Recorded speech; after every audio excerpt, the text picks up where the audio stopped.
ఈ question 2024 UPSC CSAT ఎగ్జామ్లో వచ్చింది. In an examination 80% of students passed in English, 70% passed in Hindi and 15% failed in both the subjects.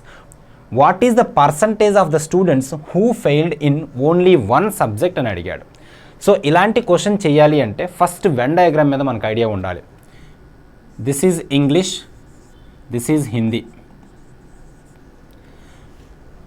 So ఇక్కడ fail అయిన percent మనకి పర్టికులర్గా చెప్పాడు.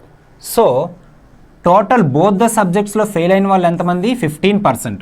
ఇక్కడ పాస్ పర్సెంట్ ఇచ్చాడు, ఫెయిల్డ్ పర్సెంట్ ఇచ్చాడు. సో దీని నుంచి ఇంగ్లీష్లో 80% పాస్ అయ్యారంటే ఎంతమంది ఫెయిల్ అయినట్టు?